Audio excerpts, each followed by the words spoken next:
I think this was a major achievement, and I would like to see it completed now with the help of Joe Crowley and others on the Democratic side. And I thank you very much, Joe, for having us here.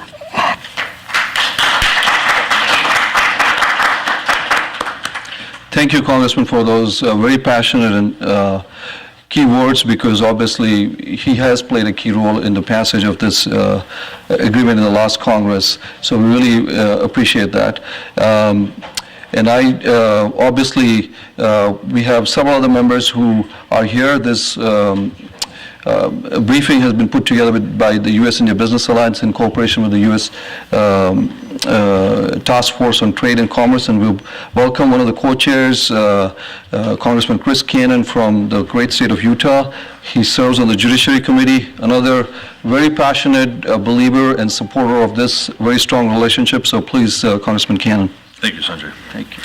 Yeah, we just had Joe Crowley, who's a left-winger from the right coast of America, and Ed Royce, who's a right-winger from the left coast of America.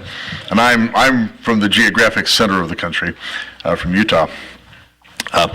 Recently there have been a number of articles that you've probably seen as well as I have, talking about America's diminished future. And I think this is ridiculous, especially talking to a group of people that care about India.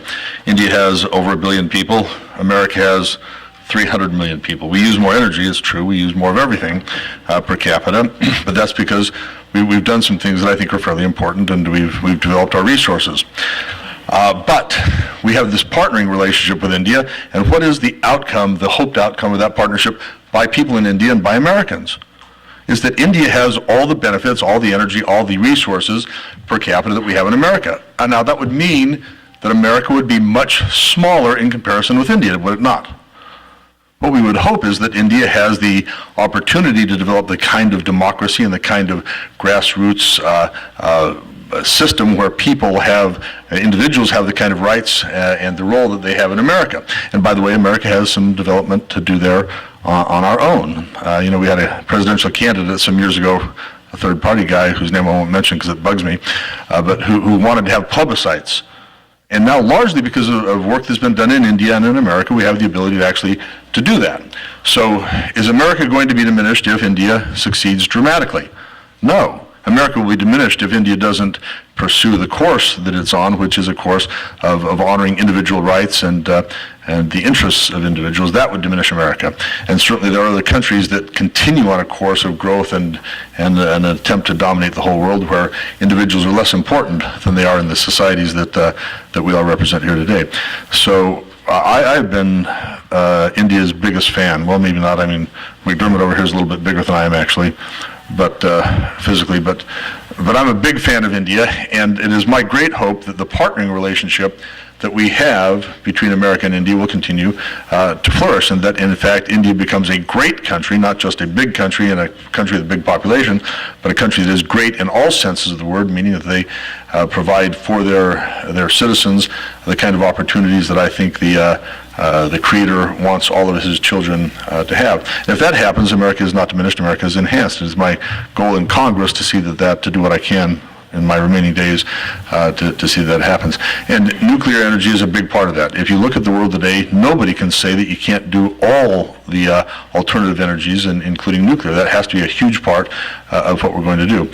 So I would hope that we can get this bill resolved here this year and have the relationship with India such that India can enjoy the benefits of nuclear and then continue to do all the things that a people with energy can do. That is, educate their people, create the disproportionate number of engineers that India does, send us your best and brightest so we can build companies here in America. It'd be nice if we could keep them all, but it's also nice if they go back and forth and help India become the kind of great country that I believe it is destined to be. So it's a great pleasure to be here, Sanjay. Thank you all for being involved in this. It is of vital importance that India succeed, because as India succeeds, all the rest of the world is going to be able to follow that model and enjoy some of the benefits of life that may not otherwise be available to some of the people of the world. Thank you. Thank you, Congressman Cannon, for those very insightful remarks. Really appreciate that. With that, we'll call another old friend of India, not in terms of age, obviously, been friend for a long period of time. He also happens to be the co-chair of the Caucus on India and Indian Americans. He's from the great state of Washington, tremendously passionate about health issues, knows India as well as any member can because he's been there numerous times. So he's seen this relationship truly develop, and he's played a significant role on this issue. So love for him to come in and give some remarks, and do want to acknowledge we have some esteemed members from the Indian Embassy. Minister Banishri is here, and we have Councillor Datta also. So we truly have some wonderful people here. So Congressman McDermott.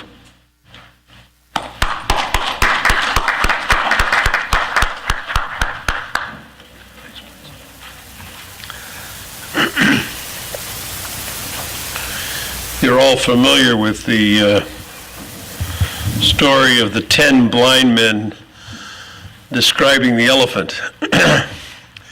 And you're having one member after another in the United States Congress come in here to say what's going to happen about this India nuclear agreement with the United States.